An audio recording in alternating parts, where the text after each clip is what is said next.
Hello everyone. स्वागत है आपका इस चैनल पे। आज हम लोग स्ट्रक्चर ऑफ एटम का सेकंड लेक्चर पढ़ने वाले हैं और सेकंड लेक्चर में हम बेसिकली बोहर के मॉडल को पढ़ेंगे। अच्छा, बोहर के मॉडल को पढ़ने से पहले आज हम थोड़ी सी जानकारी ले लेते हैं पीछे की, जो हमने 9th-10th क्लास में पढ़ के आए हुए हैं। ठीक है, तो 9th-10th क्लास में क्या पढ़ते हैं? एक पहला थॉमसन मॉडल और दूसरा आपका क्या, रदरफोर्ड मॉडल।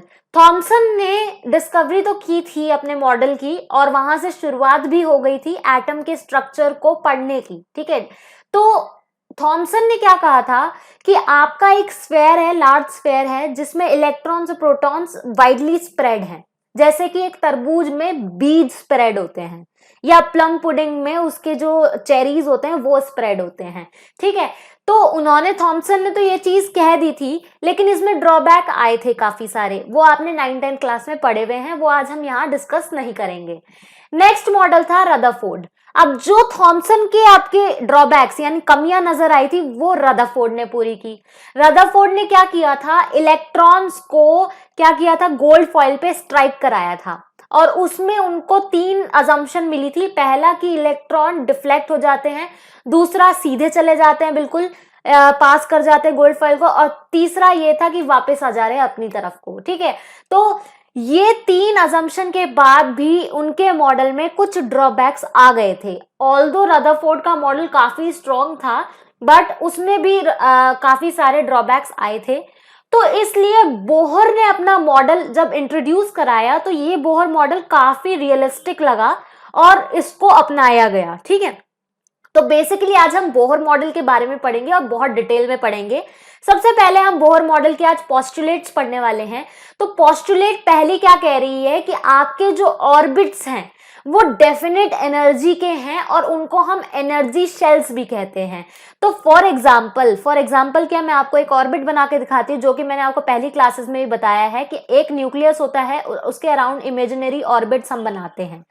ठीक है, हम क्यों बनाते हैं? क्योंकि इलेक्ट्रॉन बहुत इजीली यहाँ पे घूम रहा होता है। ठीक है, यहाँ पे घूम रहे होते हैं और उसी हिसाब से हम सोलर सिस्टम की तरह इन्हें ऑर्बिट्स दिखा देते हैं। राइट, तो इन ऑर्बिट्स को हम जनरली KLMN शेल के नाम से जानते हैं, जो कि मैंने आपको बेसिक कंसेप्ट ऑफ केमिस्ट्री में काफी अच्छे से समझा रखा है। KLM शेल को अगर नहीं देखा तो आप जाके उसको देख सकते हो। तो KLM शेल्स होते हैं, उसके आगे भी होता है, N भी होता है, तो काफी सारे ऑर्बिट्स होते हैं जिसमें जितने ज्यादा इलेक्ट्रॉन उतने ज्यादा ऑर्बिट्स, क्योंकि एक कैपेसिटी होती है। K में 2 ही आ सकते हैं, L में 8 ही आ सकते हैं, M में 8 ही आ सकते हैं, N में 18 आ सकते हैं एंड सो ऑन। ठीक है, तो यहाँ पे आपका बेसिकली कैपेसिटी के हिसाब से जितने इलेक्ट्रॉन बढ़ते जा रहे हैं आपके ऑर्बिट्स भी बढ़ते जाएंगे। लेकिन ये जो ऑर्बिट्स हैं ये डेफिनेट एनर्जी के हैं, सेम एनर्जी के हैं, और इनको हम एनर्जी शेल्स भी या एनर्जी ऑर्बिट्स भी कह सकते हैं। ठीक है, तो पहला पोस्टुलेट तो बहुत ही क्लियर किया था उन्होंने कि आपका इलेक्ट्रॉन्स रिवॉल्व करते हैं around the nucleus in a particular orbit, और वो ऑर्बिट बहुत ही डेफिनेट, बहुत ही कांस्टेंट एनर्जी का होता है, और उन पूरे हम ऑर्बिट्स को क्या बोलते हैं, एनर्जी शेल्स। ठीक है, अब आते हैं हम दूसरे बेसिकली पोस्टुलेट पे। ठीक है, तो दूसरा पोस्टुलेट कह रहा है वही ऑर्बिट्स को परमिट किया जाएगा जिनका एंगुलर मोमेंटम होल नंबर होगा h/2π का। मतलब h/2π से आपका मल्टीप्लीकेशन होगा n नंबर ऑफ इलेक्ट्रॉन्स का। जो होल नंबर इसमें फिट बैठेगा, बेसिकली परमिट उन्हीं को किया जाएगा जो होल नंबर आपका मल्टीपल होगा h/2π का, यानी यहाँ होल नंबर मल्टीपल होगा h/2π का। ठीक है, तो इससे एक फॉर्मूला भी जनरेट हुआ था। ठीक है, वो था आपका mvr = nh/2π। इसमें आपका m जो है वो मास है, v जो है वेलोसिटी है, r जो है रेडियस है, n आपके 1 2 3 नंबर ऑफ इलेक्ट्रॉन्स के हिसाब से जो भी होगा, h आपका प्लैंक्स कांस्टेंट है, एंड आपका 2π तो है ही। ठीक है, पाई की वैल्यू हम सबको पता है। तो इस वाले पोस्टुलेट से हमें यह पता चल गया था कि एंगुलर मोमेंटम को हमेशा क्वांटाइज किया जाता है, क्वांटाइज पैकेट्स में बेसिकली देखा जाता है। ठीक है, तो इससे ये चीज पता चल गई थी। अगेन आई एम रिपीटिंग, वही ऑर्बिट को परमिट किया जाएगा जो एंगुलर मोमेंटम, जिन इलेक्ट्रॉन का एंगुलर मोमेंटम क्या होगा, whole number of the multiple of h/2π। ये था दूसरा पोस्टुलेट। तीसरे पोस्टुलेट पे आते हैं कि mean energy of electron in orbit remain constant. अब आपका बेसिकली न्यूक्लियस के अराउंड ऑर्बिट्स हैं और ऑर्बिट्स की एनर्जी चेंज नहीं होती, हमेशा कांस्टेंट रहती है। मीन एनर्जी हमेशा कांस्टेंट रहती है, ना ही इलेक्ट्रॉन्स लूज करते हैं, ना अगर एक ऑर्बिट में इलेक्ट्रॉन है तो ना ही वो लूज करेगा एनर्जी को, ना ही वो गेन करेगा एनर्जी को, अगर वो एक ही ऑर्बिट में है तो। मैं उसकी बात नहीं कर रही कि अगर इलेक्ट्रॉन आपका जंप कर जाता है, वो अगली सिचुएशन में आएगा। मैं इसकी बात कर रही हूं कि अगर इलेक्ट्रॉन आपका एक ही ऑर्बिट में है और ना ही लूज कर रहा है एनर्जी और ना ही गेन कर रहा है, तो मीन एनर्जी ऑफ इलेक्ट्रॉन हमेशा इस हिसाब से हमें पता चला कि कांस्टेंट ही होती है। ठीक है, ना इधर lose energy nor gain energy. ठीक है, इन अ पर्टिकुलर ऑर्बिट, अगर एक ही ऑर्बिट में है तो ना ही लूज करेगा एनर्जी ना ही गेन करेगा, और इस हिसाब से हमें पता चला कि मीन एनर्जी जो इलेक्ट्रॉन की है वो हमेशा कांस्टेंट रहती है। ठीक है, तो ये था तीसरा पोस्टुलेट। आई होप आपको समझ आया होगा। चौथे पोस्टुलेट पे आते हैं जो कि कहता है कि ग्राउंड स्टेट, ग्राउंड स्टेट यानी आपका अगर इलेक्ट्रॉन एक ही ऑर्बिट में रिवॉल्व कर रहा है और ना ही एनर्जी को लूज कर रहा है और ना ही एनर्जी को गेन कर रहा है, दोनों में से कोई भी काम नहीं हो रहा, वो अपने पर्टिकुलर ऑर्बिट में है, तो वो क्या है, ग्राउंड स्टेट है। क्या है, ग्राउंड स्टेट है। तो ऐसे ही आपकी एक्साइटेड स्टेट भी इंट्रोड्यूस हुई। यहां पे क्या होता है कि आपके ऑर्बिट हैं KLMN, है ना। अब एक इलेक्ट्रॉन है यहाँ पे, ठीक है, मान लो ऐसे कुछ मैंने इलेक्ट्रॉन दिखा दिया, और एक इलेक्ट्रॉन है जो जंप करके हायर ऑर्बिट में चला जाता है, जो जंप करके हायर ऑर्बिट में चला जाता है। तो एनर्जी चेंज यानी डेल्टा E हो जाएगा। अगर मैं इसको मान लू E2 एनर्जी स्टेट है और ये E1 एनर्जी स्टेट है, तो आपका delta E difference in energy level हो जाएगा E2 माइनस E1। फिर से रिपीट कर रही हूं, एक्साइटेड स्टेट में आपका इलेक्ट्रॉन इधर एमिट करता है या एब्जॉर्ब करता है, और उस टाइम पे आपका जो एनर्जी लेवल है, basically energy of first orbit to the second orbit, अगर वो जंप कर रहा है तो उसका एनर्जी डिफरेंस आएगा E2 माइनस E1। ऐसे ही अब बच्चे बोल सकते हैं कि मैम अगर ये इलेक्ट्रॉन नीचे की तरफ लोअर स्टेट में आ रहा है, तो जैसे आपका अगर बेसिकली ऑर्बिट है और ऑर्बिट में अगर जो इलेक्ट्रॉन है वो हायर ऑर्बिट से वो नीचे की तरफ कूद रहा है, नीचे की तरफ कूद रहा है, लोअर ऑर्बिट में जा रहा है, तब क्या होगा, तो तब भी डेल्टा E यानी difference in energy level of the orbits वो भी E2 माइनस E1 ही होंगे। ठीक है, तो ये थी आपकी एक्साइटेड स्टेट, जो कि कैसे शो होती है कि जब एक इलेक्ट्रॉन एब्जॉर्ब या एमिट करे लाइट को by jumping into the another level, मतलब दूसरे ऑर्बिट में जंप करे या नीचे वाले ऑर्बिट में जंप करे, ठीक है, तो उसका जो एनर्जी डिफरेंस होता है वो E2 माइनस E1 ही होगा। ठीक है, तो ये थी हमारी ग्राउंड स्टेट और एक्साइटेड स्टेट की बातें। हमने कुछ पोस्टुलेट्स पढ़ लिए हैं बोहर मॉडल के, जो कि मैं आपके सामने रिपीट करने वाली हूं सो दैट आपको और अच्छे से समझ आ जाए। पहला था कि आपके ऑर्बिट्स जो होते हैं वो डेफिनेट एनर्जी के होते हैं, क्योंकि उसमें जो इलेक्ट्रॉन्स घूम रहे हैं वो भी डेफिनेट एनर्जी के हैं, ना ही लूज कर रहे हैं इलेक्ट्रॉन्स ना ही गेन कर रहे हैं, और इन ऑर्बिट्स को हम KLM ऑर्बिट से जानते हैं। दूसरा ये कि वही ऑर्बिट परमिट किए जाएंगे जिनके इलेक्ट्रॉन का एंगुलर मोमेंटम क्या हो, वो आपका whole number multiple of h/2π हो। ठीक है, और ऐसे ही हमने यहाँ फॉर्मूला सीखा MVR equal to NH/2π। Mind it, ये कभी कभार आपके न्यूमेरिकल्स में आपको काम आ सकता है। तो एंगुलर मोमेंटम हमेशा क्या होती है, क्वांटाइज्ड होती है, यहां से हमें पता चला। दूसरा ये कि अगर आपका इलेक्ट्रॉन ना ही लूज कर रहा है एनर्जी ना ही गेन कर रहा है, एक ही ऑर्बिट में बैठा है, तो मीन एनर्जी आपकी क्या हो जाएगी, कांस्टेंट हो जाएगी। चौथा था ग्राउंड स्टेट, अगर इलेक्ट्रॉन ना ही एनर्जी को गेन कर रहा है ना ही लूज कर रहा है, तो ग्राउंड स्टेट कहा जाता है उस इलेक्ट्रॉन को, वो ग्राउंड स्टेट में है, ये कहा जाता है। एक्साइटेड स्टेट क्या होता है, जब आपके इलेक्ट्रॉन जो है लोअर एनर्जी स्टेट से हायर एनर्जी स्टेट में कूद रहा है, जंप कर रहा है, तब डेल्टा E यानी डिफरेंस इन एनर्जी लेवल आपका क्या हो जाएगा, सॉरी स्पेलिंग गलत हो गई, डिफरेंस इन एनर्जी लेवल क्या हो जाएगा, E2 माइनस E1। ऐसे ही अगर आपका इलेक्ट्रॉन ऊपर से नीचे की तरफ को कूद रहा है ऑर्बिट में, तो आपका delta E is equal to E2 minus E1 ही होगा। तो ये थे कुछ बोहर के पोस्टुलेट, और यहां बोहर सक्सेसफुल हुए, और सक्सेसफुल किस चीजों में हुए वो मैं आपको बताने वाली हूं। तो आते हैं सक्सेस ऑफ बोहर मॉडल पे। बेसिकली हुआ क्या, अब लोगों ने क्वेश्चन क्या उठाया था, जब रदरफोर्ड का मॉडल हो गया था तो उसके बाद क्या क्वेश्चन उठाया था कि इलेक्ट्रॉन जो है वो अगर ऑर्बिट में घूम रहा है तो वो न्यूक्लियस में क्यों नहीं गिर जाता। न्यूक्लियस में अगर आप कह रहे हो कि एनर्जी लूज गेन करेगा तो वो बेसिकली न्यूक्लियस में क्यों नहीं गिर जाता। ऐसी क्या चीज है कि वो इंटैक्ट अपने ऑर्बिट में घूमता रहता है, एनर्जी लूज कर करके न्यूक्लियस में क्यों नहीं गिर जाता। बहुत ही इंपॉर्टेंट और बहुत ही अच्छा सवाल है। ये आप भी एग्री करोगे कि आपका इलेक्ट्रॉन एनर्जी अगर लूज करता है तो लूज करते करते न्यूक्लियस में क्यों नहीं गिर जाता। तो यहां पे बोहर मॉडल ने स्टेबिलिटी ऑफ एटम को बहुत अच्छे से एक्सप्लेन किया था।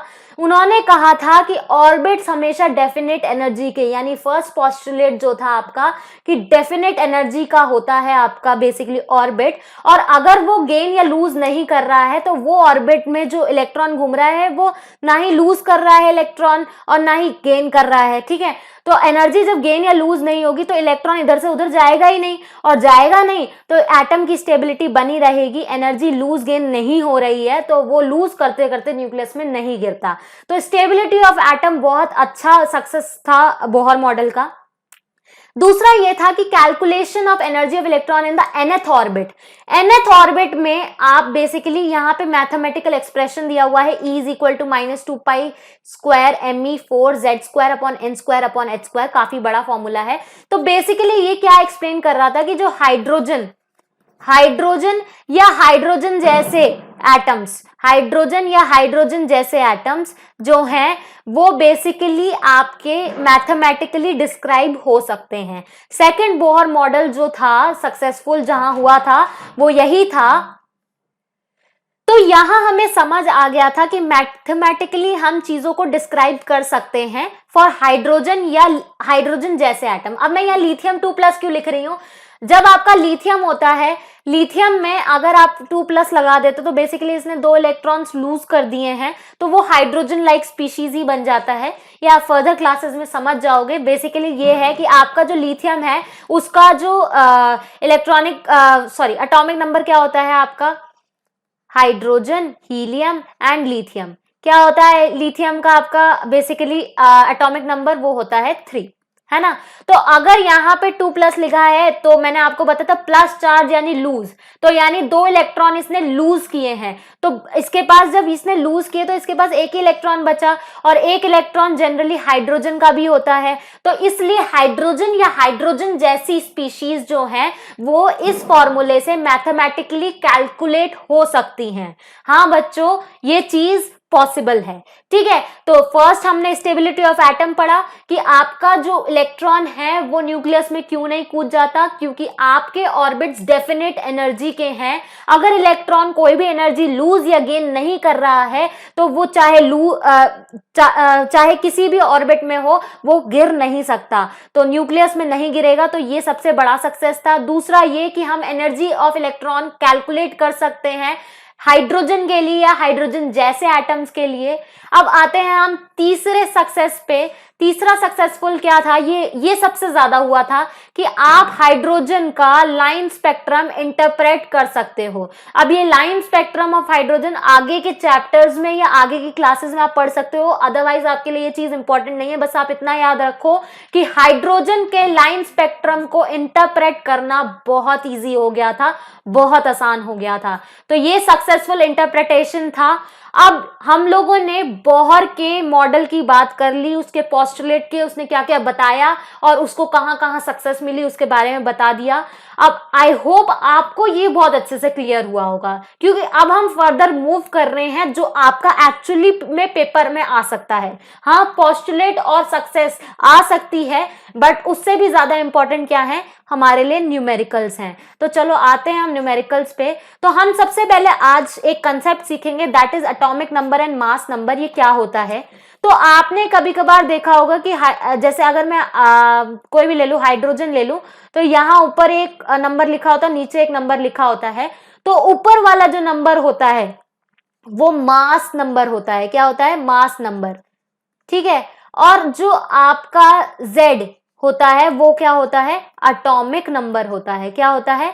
एटॉमिक नंबर होता है। तो अगर आपको ये चीज निकालनी है तो आपको इलेक्ट्रॉन, प्रोटॉन और न्यूट्रॉन का पता होना जरूरी है। इलेक्ट्रॉन, प्रोटॉन और न्यूट्रॉन का पता होना जरूरी है। ठीक है। ये अगर पता होगा तो आप एटॉमिक नंबर और मास नंबर आसानी से निकाल सकते हो। ठीक है। तो मैंने आपको बताया था पिछली क्लास में कि एटॉमिक नंबर हमारा किसके बराबर होता है? आपका एटॉमिक नंबर प्रोटॉन के बराबर होता है। तो मैं यहां लिख देती हूं number of protons. Number of protons. और नंबर ऑफ प्रोटॉन्स और नंबर ऑफ न्यूट्रॉन्स एक दूसरे के क्या होते हैं? इक्वल होते हैं। एज वी नो, यहां लिख देती हूं मैं, as we know number of protons is equal to number of electrons. ठीक है। तो जितने इलेक्ट्रॉन होंगे एक एटम में उतने ही कितने प्रोटॉन आपके होंगे। ठीक है। तो ये है आपका एटॉमिक नंबर। अब आपको क्वेश्चन में अगर प्रोटॉन दिया है तो आप एटॉमिक नंबर आराम से निकाल लोगे। नेक्स्ट आपका है मास नंबर। मास नंबर आप किस तरह से निकालोगे वो भी हम देख लेते हैं। मास नंबर आपके किसके बराबर होता है? Number of protons. ये मैंने पिछली क्लास में आपको बता रखा है। मास नंबर खासकर number of proton plus number of neutron के बराबर होता है। क्या? Mass number. और हम बच्चों इन दोनों को एक साथ जब ऐड करते हैं तो हम इसको क्या कह सकते हैं? नंबर ऑफ न्यूक्लियॉन्स कह सकते हैं। ये डिवाइड में नहीं है, इन दोनों को मैं कह सकती हूँ नंबर ऑफ न्यूक्लियॉन्स। ठीक है। क्या कह सकती हूँ? Number of nucleons. क्यों कह सकती हूँ? क्योंकि मुझे पता है इलेक्ट्रॉन्स ऑर्बिट में घूमते हैं अराउंड द न्यूक्लियस। प्रोटॉन और न्यूट्रॉन आपके न्यूक्लियस में ही होते हैं। जिसका सारा मास, एटम का जितना भी मास है वो न्यूक्लियस में होता है। और न्यूक्लियस में क्या प्रेजेंट होता है? प्रोटॉन और न्यूट्रॉन। पिछली क्लास में बहुत अच्छे से समझाया हुआ है। ठीक है। तो जाके उसको देख लो पहले। Atomic number is equal to number of protons और mass number is equal to number of proton plus number of neutrons. और ये इन दोनों को हम साथ में जब ऐड कर देते तो हम इसको नंबर ऑफ न्यूक्लियॉन्स भी कह सकते हैं। करेक्ट। अब यहाँ पे नंबर ऑफ इलेक्ट्रॉन आपका प्रोटॉन के बराबर होता है, तो ये भी हमने पढ़ लिया। तो ये बहुत इंपॉर्टेंट चीज है क्योंकि आगे मैं अभी आपको क्वेश्चंस कराने वाली हूं। जैसे कि आप हेडिंग्स यहाँ देख सकते हैं, ये देखो। अब आ रहे हैं क्वेश्चन। याद रखना, जो अभी फॉर्मूले बताए हैं उन्हें अच्छे से याद कर लो, उसके बाद ही इन क्वेश्चंस पे हम प्रोसीड करते हैं। ठीक है। तो पहला क्वेश्चन आपके पास ये है कि एटॉमिक नंबर ऑफ एलिमेंट 30 दिया हुआ है। लिख लो यहाँ पे, atomic number is given as 30 और मास नंबर भी दे रखा है। मास नंबर कितना दे रखा है बच्चों? 64 दे रखा है। उसने बोला है प्रोटॉन, इलेक्ट्रॉन और न्यूट्रॉन की वैल्यूज बतानी है। नंबर ऑफ प्रोटॉन कितने हैं, इलेक्ट्रॉन कितने हैं एंड न्यूट्रॉन कितने हैं। आपकी बुक्स में सॉल्व्ड क्वेश्चन भी है और अनसॉल्व्ड भी है, तो मैं आपको अनसॉल्व्ड करा रही हूं क्योंकि सॉल्व्ड आप कर सकते हो, देख के भी किए जा सकते हैं, समझ के किए जा सकते हैं। इनकेस नहीं आते हैं तो फील फ्री टू आस्क, आप कमेंट सेक्शन में पूछ सकते हो कोई भी क्वेश्चन जो आपको समझ नहीं आ रहा। ठीक है। तो एटॉमिक नंबर दे रखा है 30 और मास नंबर दे रखा है 64। अब मैंने आपको बताया था कि एटॉमिक नंबर का जो फॉर्मूला था, मतलब बेसिकली मैंने बताया था कि atomic number number of protons और नंबर ऑफ इलेक्ट्रॉन्स के बराबर होता है। चाहे आप नंबर ऑफ प्रोटॉन्स लिखो या चाहे नंबर ऑफ इलेक्ट्रॉन्स लिखो। तो मुझसे ये तो पता चल गया कि एटॉमिक नंबर 30 है और किसके बराबर हो गया वो? नंबर ऑफ प्रोटॉन्स के। और मुझे ये भी पता है कि नंबर ऑफ प्रोटॉन्स मैं P से डोनेट कर रही हूं is equal to number of electron. तो यानी प्रोटॉन की जितनी वैल्यू होगी उतनी ही इलेक्ट्रॉन की वैल्यू होगी। तो नंबर ऑफ प्रोटॉन्स आपके कितने आ गए हैं? 30 आ गए। तो नंबर ऑफ इलेक्ट्रॉन्स भी कितने हो जाएंगे? 30 हो जाएंगे। तो आपको इलेक्ट्रॉन और प्रोटॉन की वैल्यू तो मिल गई 30, डायरेक्ट था, कोई ऐसी रॉकेट साइंस नहीं थी। आई होप आप लोगों ने इसको कर लिया होगा। नेक्स्ट बढ़ते हैं आगे न्यूट्रॉन निकालने की तरफ। न्यूट्रॉन भी बहुत ईजी है निकालना। न्यूट्रॉन किसके बराबर है? आपका बेसिकली मैंने क्या बताया था, mass number is equal to number of proton plus number of neutron, यही बताया था। और मुझे नंबर ऑफ न्यूट्रॉन निकालना है, बेसिक मैथमेटिक्स लगानी है और थोड़ा सा दिमाग लगाना है, ठीक है। तो मैं यहाँ थोड़ा सा हौच पौच ना हो जाए तो ये मैं लिख देती हूँ फर्स्ट पार्ट जिसमें आपने नंबर ऑफ प्रोटॉन निकाला, सेकंड पार्ट जिसमें आपने नंबर ऑफ इलेक्ट्रॉन निकाला, और ये थर्ड पार्ट जिसमें आप मास नंबर के थ्रू नंबर ऑफ न्यूट्रॉन निकालोगे। मास नंबर कितना दे रखा है? 64। नंबर ऑफ प्रोटॉन्स हम निकाल चुके, that is 30 plus number of neutrons तो हमारे आ ही जाएंगे बच्चों। तो 64 minus 30 is equal to neutron, कितना आ जाएगा बच्चों? 4 एंड 6 में से 3 गया 3, 34 equal to number of neutrons. तो हमारे न्यूट्रॉन की वैल्यू भी आ गई, नंबर ऑफ प्रोटॉन की वैल्यू भी आ गई और आपकी न्यूट्रॉन की वैल्यू भी आ गई। था ना इजी?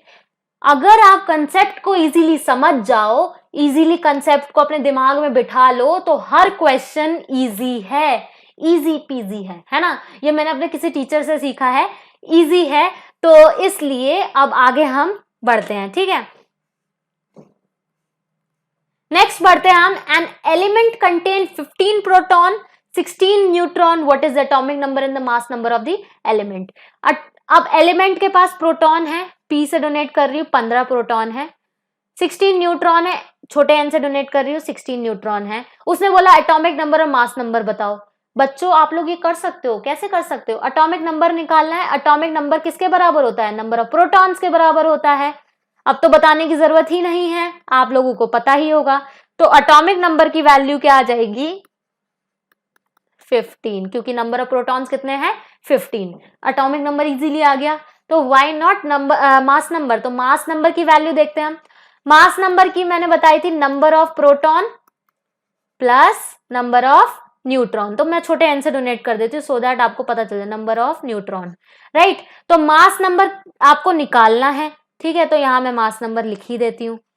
आपको नंबर ऑफ प्रोटॉन दे रखे हैं, दैट इज 15, ठीक है।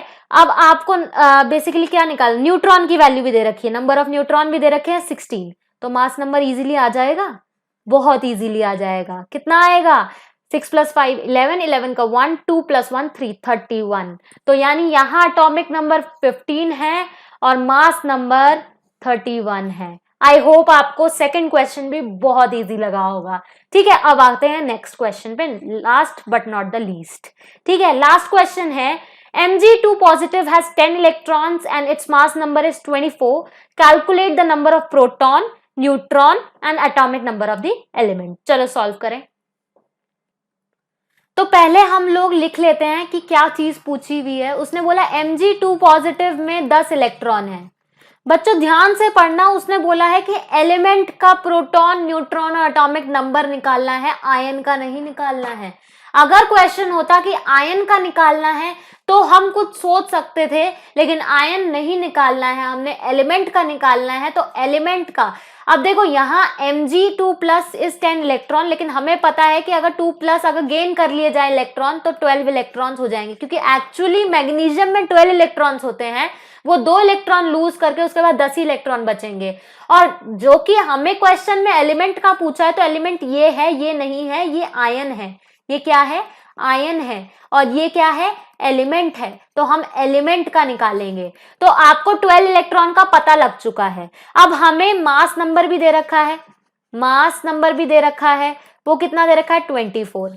तो चलो पहले प्रोटॉन निकाल लेते हैं और एटॉमिक नंबर निकाल लेते हैं। मुझे पता है atomic number is equal to number of protons, और नंबर ऑफ प्रोटॉन और नंबर ऑफ इलेक्ट्रॉन इक्वल होते हैं एलिमेंट में, ठीक है। तो जितने आपके प्रोटॉन होंगे और जितने आपके इलेक्ट्रॉन होंगे, नंबर ऑफ इलेक्ट्रॉन, तो मैं एक काम करती हूँ, पहले यहाँ पे लिख लेती हूँ इलेक्ट्रॉन के बराबर होता है, ठीक है, जिससे आपको कोई तकलीफ ना हो।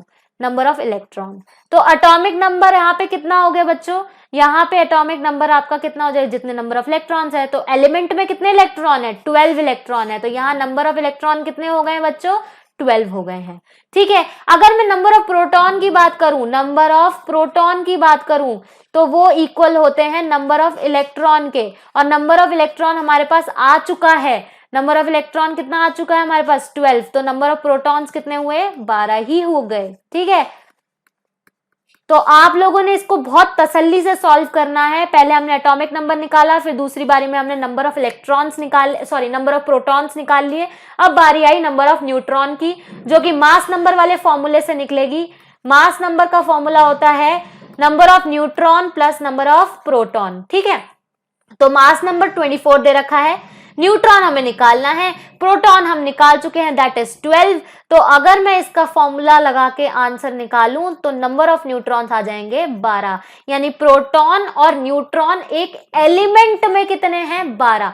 तो क्वेश्चन को ध्यान से पढ़ना, जब एलिमेंट पूछा है तो यही आंसर आएगा। अगर आप इसकी फॉर्म में करोगे, आयन की फॉर्म में करोगे, तो आप आंसर निकाल के देखना और मुझे कमेंट सेक्शन में जरूर बताना कि आंसर क्या आया, क्योंकि आंसर डिफरेंट आएगा अगर मैं यहाँ एलिमेंट की जगह क्या लिख देती, आयन लिख देती। तो आयन का करने की कोशिश करना, अगर आपका आंसर आता है तो बहुत अच्छी बात। अगर आपने लेक्चर बहुत अच्छे से सुना होगा ना, तो आपको ऑफ कोर्स आप ये आयन वाला भी सॉल्व कर लोगे।